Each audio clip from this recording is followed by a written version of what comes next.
Welcome to Denver Community Church Online. My name is John Gettings, and I'm so glad you're joining us today. Whether you attend one of our Denver locations on a Sunday or listen online, our hope is to be a group of people who are a just, generous community, practicing love in the ways of Jesus. As you listen to this teaching, allow it to begin a conversation with you and God, you and the Bible, and you and your community. If you have any questions about this teaching or DCC, email us. And if you'd like to help financially support our community and our partners as we give away 20% of every dollar that comes in, you can text Denver Church to 77977. Thank you for joining us today.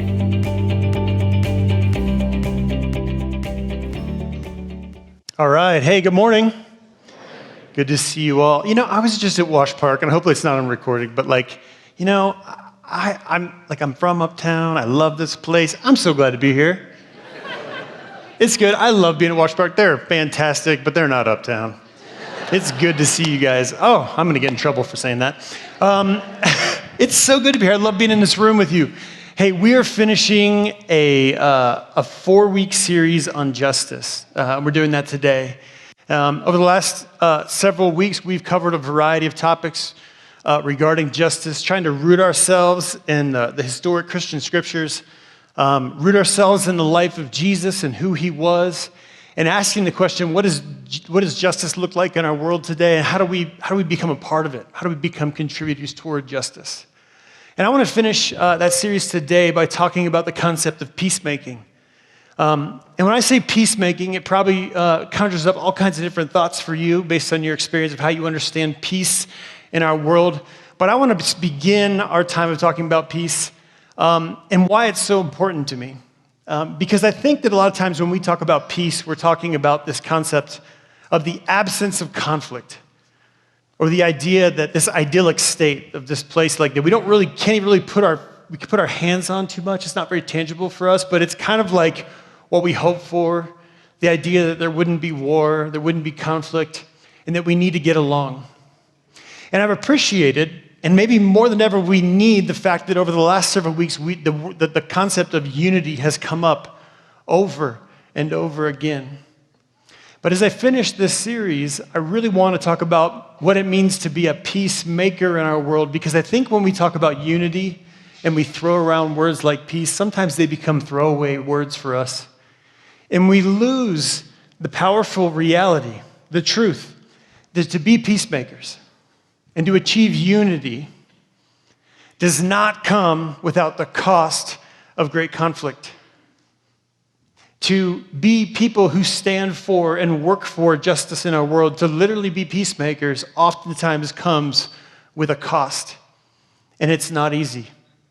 And that there is something distinct about being a peacemaker in the way of Jesus.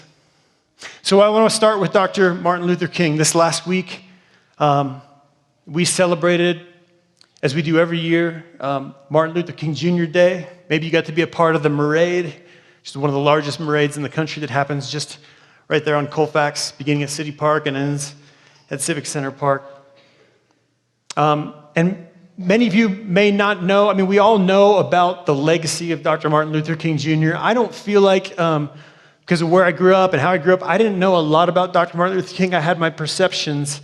But what I would say is he's a hero of mine, as he is to many, many, many people. But he's specifically a hero of mine because when I was in college, I knew that I was called to ministry.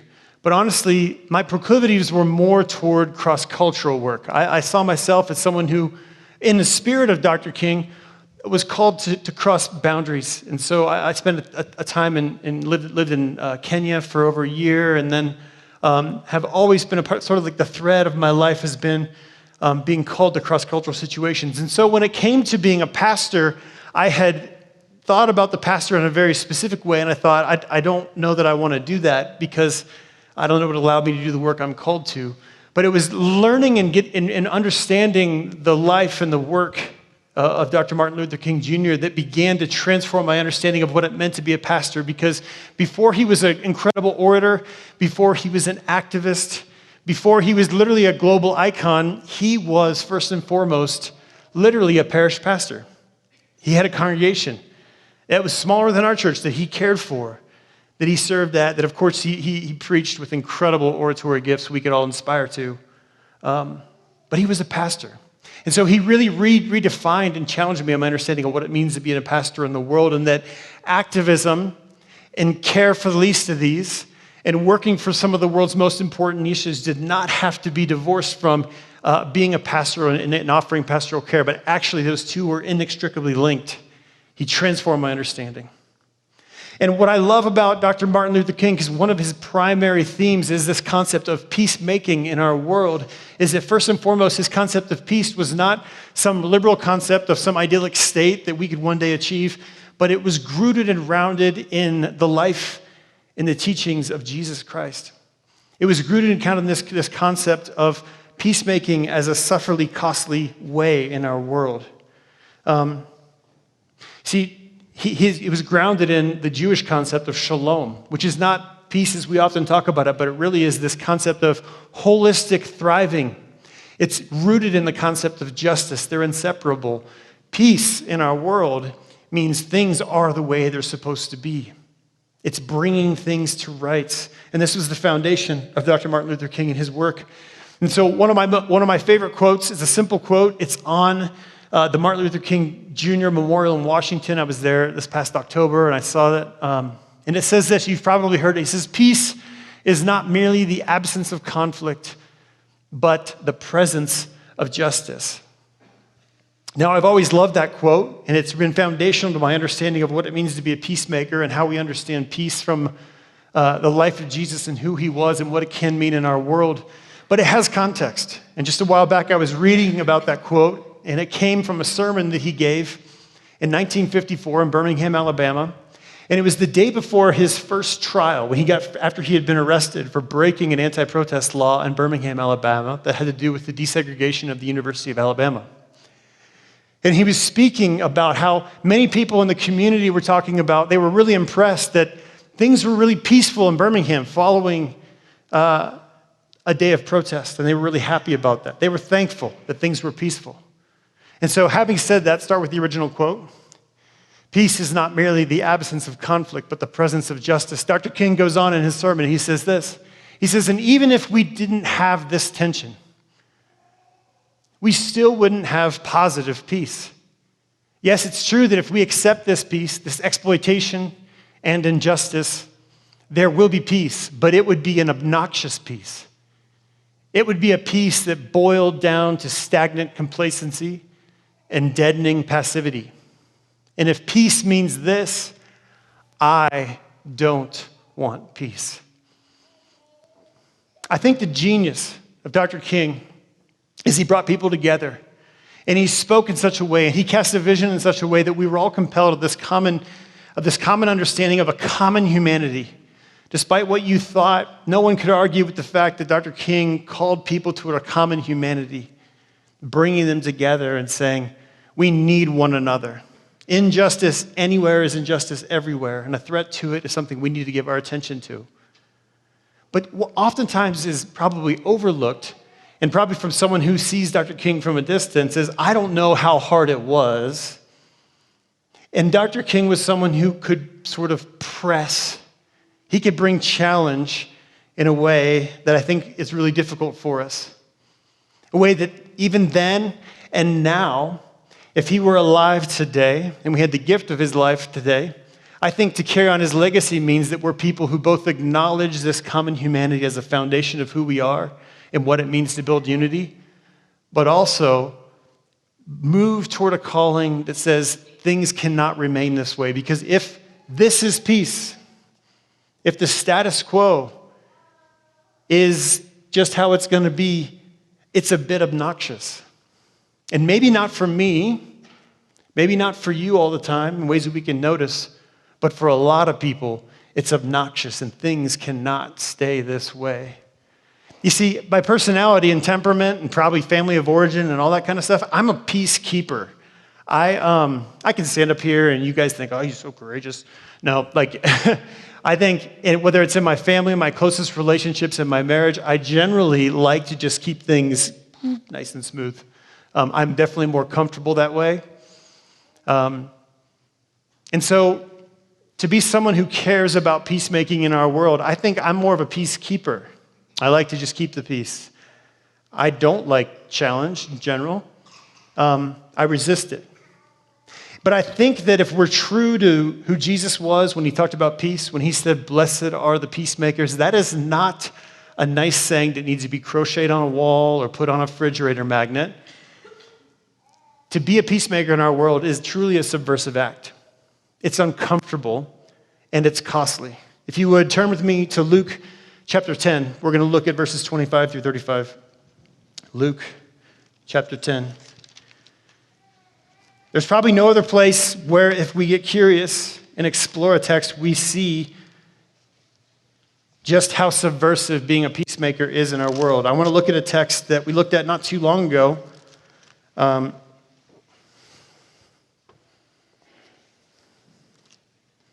That's funny. I grabbed the wrong Bible at Uptown, or at Wash Park, and I had it marked. 1 second. It's like, this is not mine.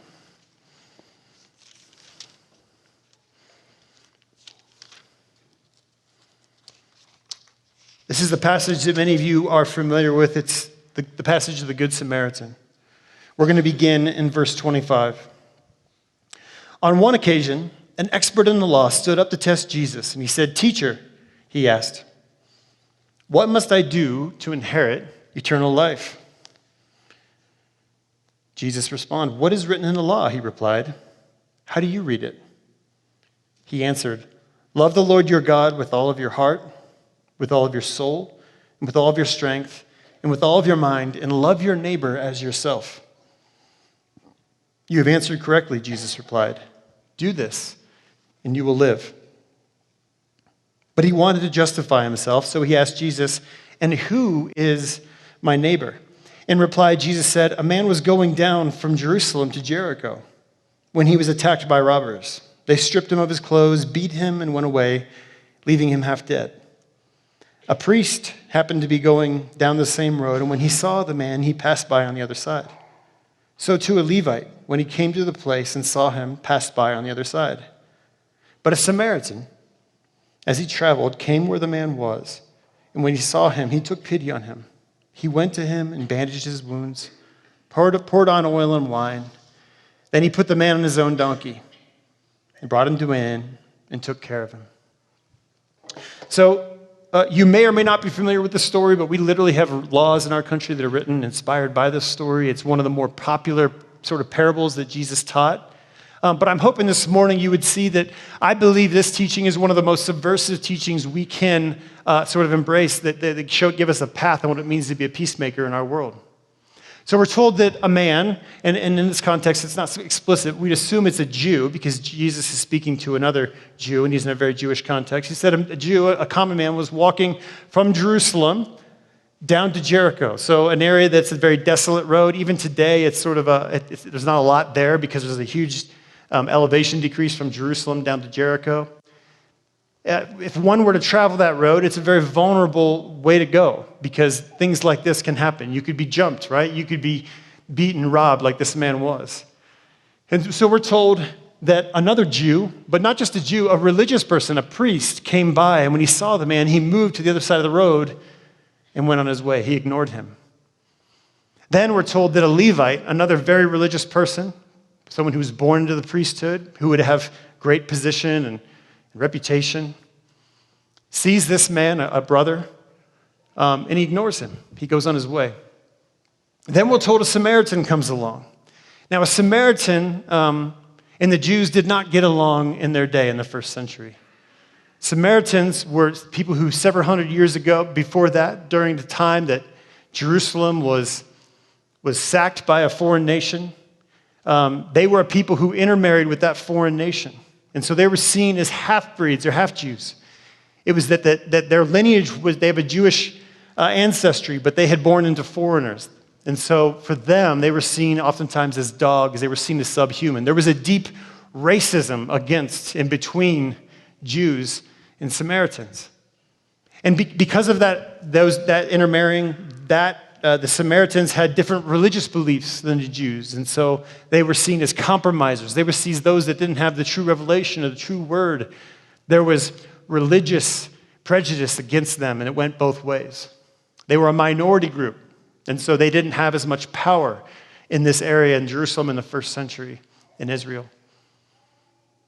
So there was racism, there was religious persecution against them, and really they were seen as different tribes. So they had different customs, and the things that the Samaritans did that the Jews didn't were seen as grotesque and other, and so you really couldn't get two people that were more different that had really contentious relationship, that were really divided. So what changed? What changed for the Samaritan that when he walked by and saw this man who clearly was half dead, we're told, half alive, that made him change? And we're told that each one of them saw the man. The priest saw the man. The Levite saw the man. But we're told something different. It says that he had pity on him. Or another word to say here is that the Samaritan had compassion on him. You think one of the most foundational teachings of Dr. Martin Luther King's life that was founded in the person of Jesus is that the birthright of every single human is that we are all sons and daughters of God. Our common inheritance is that we are all born as image bearers.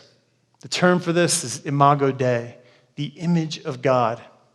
I think this Samaritan did something very, very subversive in his day, and he was able to acknowledge, despite the fact that this is a person that I really could ignore, and I would be far more justified than the Levite or the priest in doing so, I can't help but see divinity in him. I can't help but acknowledge that I could easily be in his place. There's a Chinese proverb that says so profoundly, what we often see is behind our eyes. You know? Such a simple way of saying that what is intuitive to all of us is that oftentimes what we see and what we might count as plain is not actually what's happening, but it's informed by our experiences, what's happened to us, what we have done to others, where we were born, and who and what family we were raised in, and what cultural context we were raised in. All of us are given lots of different things that inform the way that we see the world and that we see others. But something about this Samaritan man that Jesus is pointing out is that he was able to see beyond what he had inherited. He was able to see beyond what he was given naturally by his family or his culture or his tribe or his religious context. He saw something in this man that drew him in. You know, how we see others and how we interpret them says a lot about the stories that we tell ourselves, right? Because to see something in someone, to see past their humanity, to ignore them, is to tell ourselves a story about how they got there or who they are or why they're there. Obviously, this Levite and this priest, in my mind, probably had a lot of judgment about maybe why this person was in this place. Not only were they inconvenient, but there was a good chance they made a judgment about why they were there, and it somehow justified them to say it serves him right. But this Samaritan did something different. Whatever story he was telling, the first story and the last story he told was that this was a child of God, and I could easily be in his shoes. The beginning of peacemaking, the beginning of being a peacemaker in the way of Jesus is to see our common humanity and realize why someone got into some situation or why some issue is the way it is that we begin with the fact that we share something. He goes on in verse 34. It says this. Then he went to him and he bandaged his wounds, pouring on oil and wine. Now, we're told that the man had a donkey because we know that he takes him off on his donkey. So the technical phrase here, theologically, would be the man got off his ass and he did something. It's biblical. Sorry, parents. It really is biblical. Yeah, he did something. He saw him like everyone else did. He acknowledged with compassion. He saw their common humanity.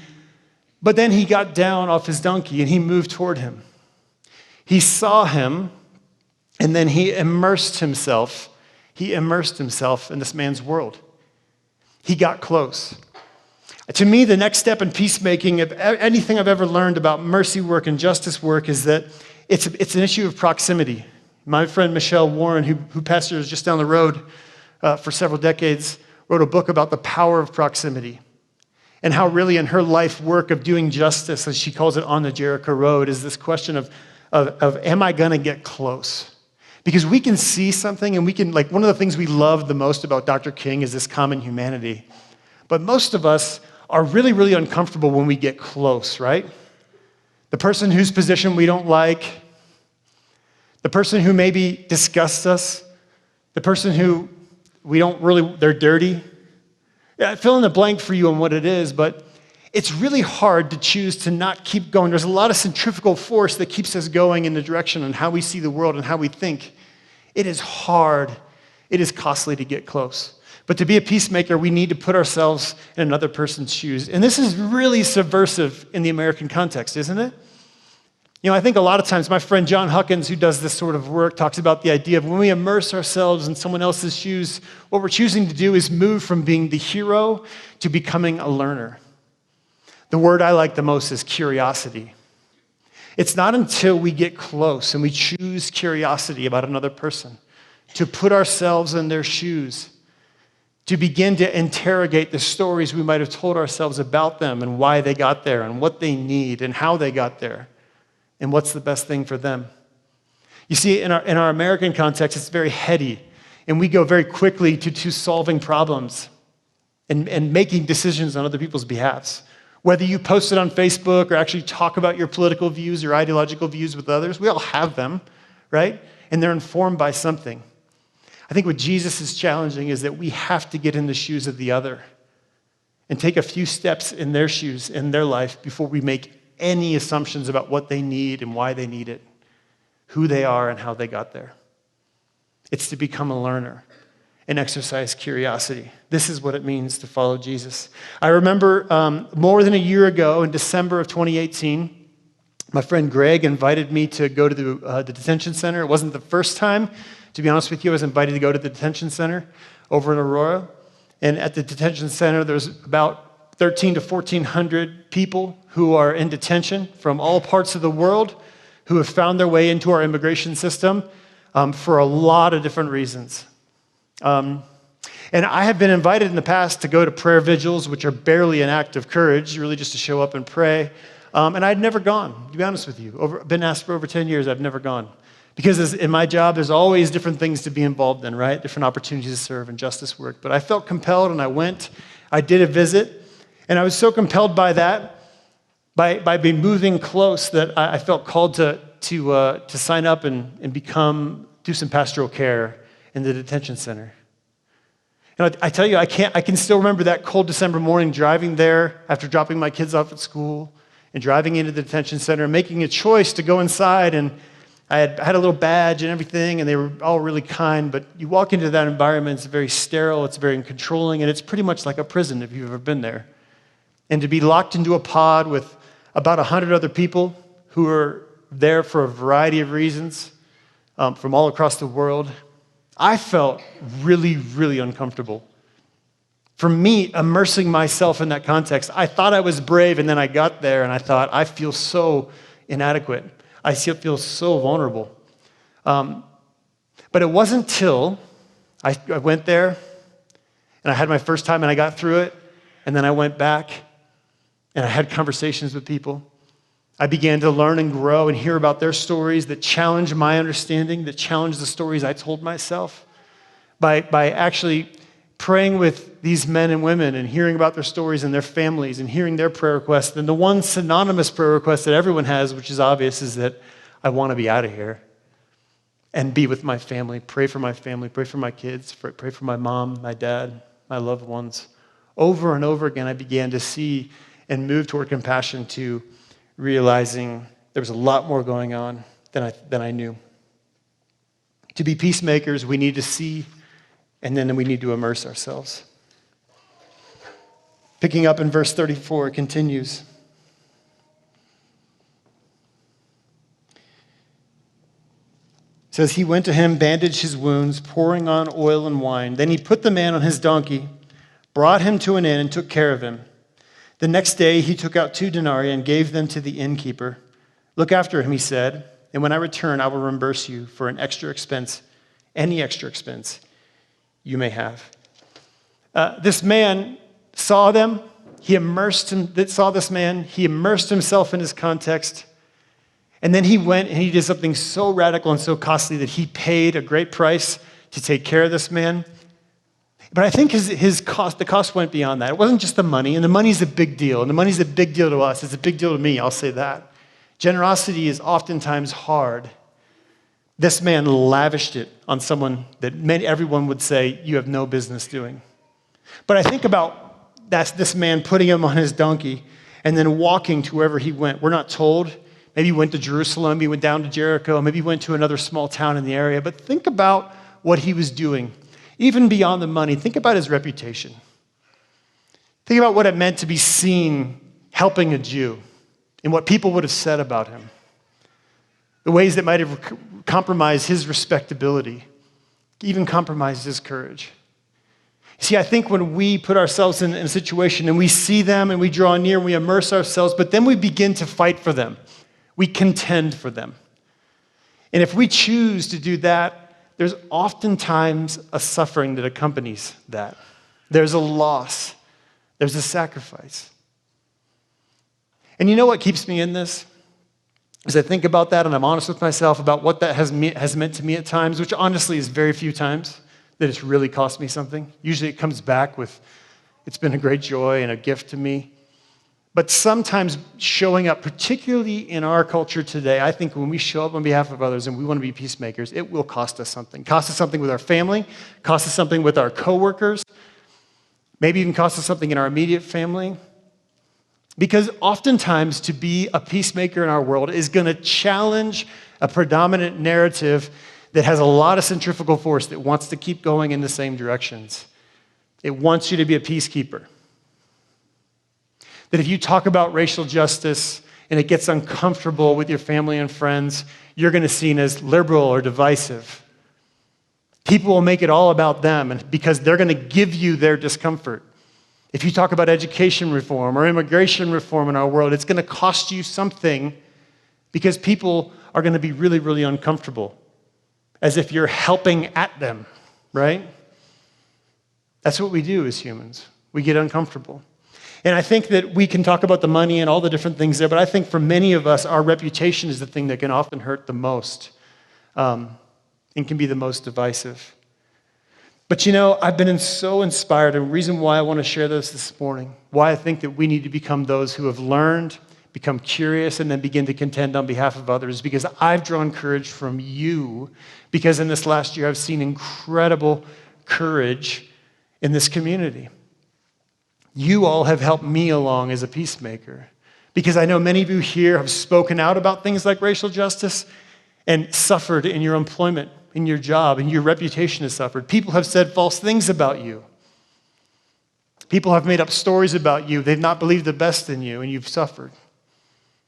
Others of you have chosen to get on and have taken some of the challenges. You've gone to an immigration center visit, and you've become someone who advocates on behalf of a friend, someone who's not just an other or a person with a hard trial or situation, but you've become a friend. You've come drawn close and you've immersed yourself. And there are those of you this morning that have gone on a visit, and now you've become an advocate. You've raised money for someone in detention who's become a friend, whose story you can't ignore because you've immersed yourself in their life. And some of you have invited them into your home to stay with you after they've been released. Some of you have raised money publicly and have taken shots from family and friends who think you're being too political because you're making them uncomfortable because of the decisions you've made. Others of you have advocated for education reform in communities not far from here and taken low-paying jobs to serve in schools that need great teachers. Or you've tutored kids, and you've immersed yourself in the life of students who come from vulnerable families and in vulnerable situations. And so I'm inspired by the work you've done. You've taken action. One person who's here this morning who's really inspired me is a man named Selkie. Selkie's back there. Would you raise your hand, Selkie? I asked his permission before I said this. Selkie's from Cameroon. You guys all welcome Selkie? Say hi, Selkie. Selkie's from Cameroon, and he's, several months ago, Selkie was in detention. Selkie is from Cameroon. If you don't know what's going on in Cameroon, you should Google it and inform yourself. It's not being talked about in the media, but there's a lot of difficult hardship between French-speaking peoples and English-speaking peoples in Cameroon. And Selkie has suffered much. His family has suffered much. And he came to the United States to plead asylum, and Selkie was locked up for several months in detention center. And because of folks here who were faithful to visit the detention center, Selkie is one of the people that they befriended and got to know. And Selkie was recently, just a couple months ago, given asylum status here in the U.S., which is a huge deal. You can clap for that.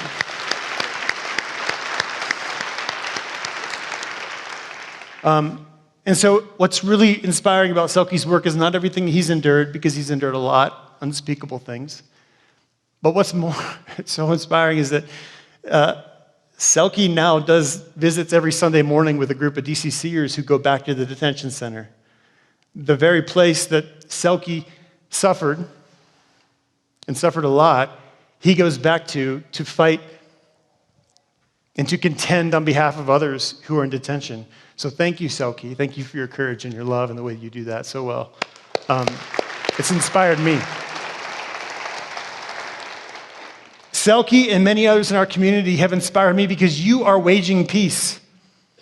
You're acting out and living out the subversive ways of Jesus that Martin Luther King called a peace affront. A peace offensive. And if you're going to live out a peace offensive versus a war or violence offensive in our world, a peace offensive is going to cost you something and is going to offend other people. Thank you for inspiring me the way that you do. And I want to take this further as a community, because I believe to live out the subversive ways of Jesus as a peacemaker means to oftentimes challenge the norms of our culture and the norms of our day. And this is all toward what Jesus called the renewal of all things. Let's finish our time with Matthew chapter 19. Look at Matthew chapter 19.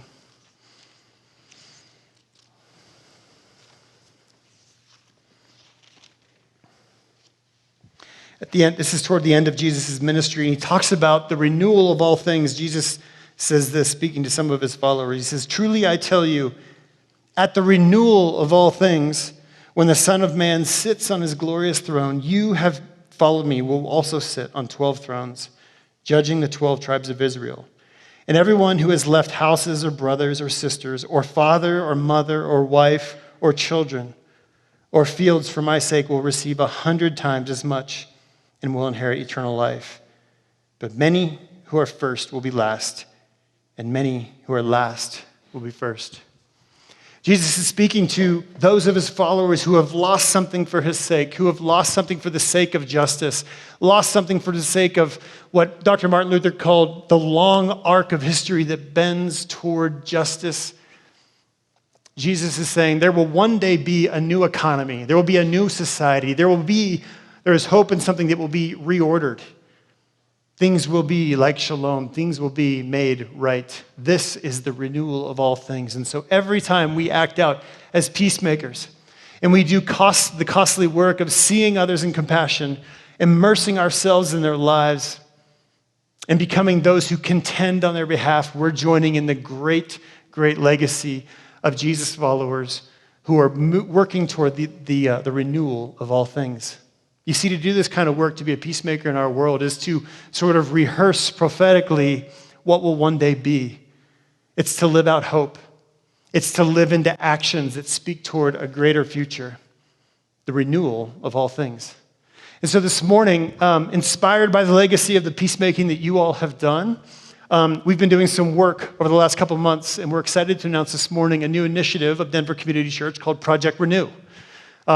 Project Renew is taking all the peacemaking, serving work, and transformative learning work we've already done in the city, but we want to take that further together as a community. And so you can go to projectrenew.org and learn more about this work. But let me give you a couple takeaways this morning as we think about what it means to be a peacemaker in our world and opportunities for you to join into this work if you're interested, of seeing others, immersing and contending on their behalf. One is a radical generosity. You guys are a radically generous community.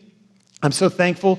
For quite some time, we've given a large portion of our budget away to things outside of Denver Community Church. That number is now 20%. So 20% of every dollar you give, as you know this, we've celebrated this as a community over decades, goes out into things locally, internationally, that is really beautiful peacemaking work in our world.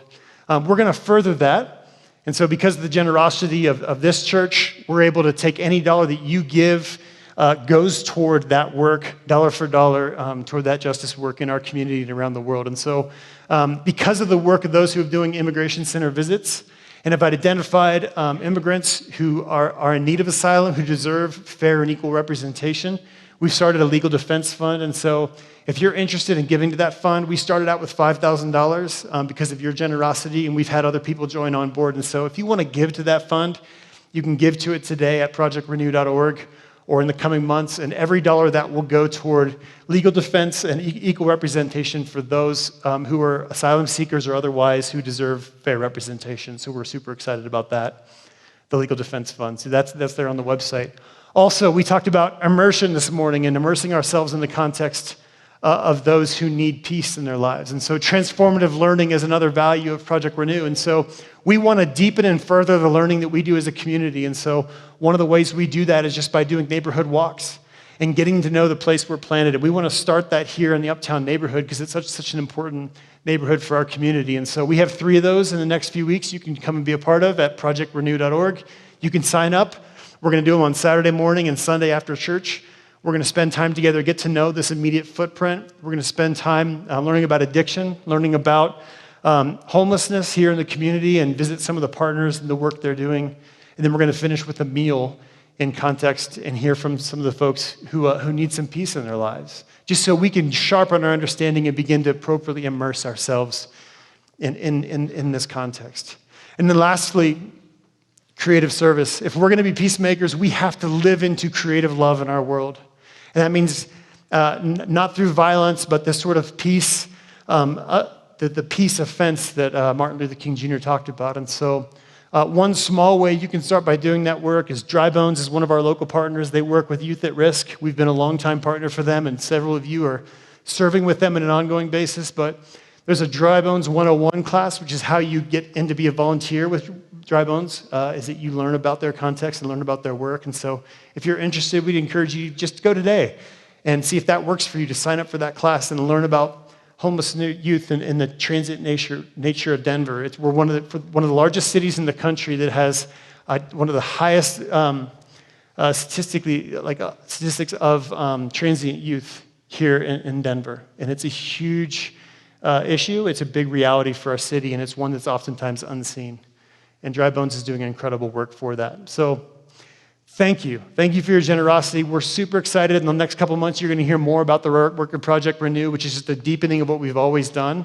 But we're excited about next steps that we get to take together as a community. If you have questions about that, some staff and others will be here to chat. Let's close our time with a prayer. God, thank you for this community. Thank you for the legacy of peacemaking that we get to be a part of. We're so thankful for Dr. King. I'm thankful for his legacy in my life, Lord. And I'm thankful for Jesus and the way that he paved the path for us to be peacemakers in our world. And I pray, I'm so grateful for the work that's already been done, the sacrificial way that so many in this community have stepped up to be peacemakers. And I pray this morning as we consider these things, what it means to be a peacemaker in the way of Jesus, God, that you would challenge us, that you would move us to take action and to be learners and to move toward creative acts of love in our world. We love you. In the strong name of Jesus we pray. Amen.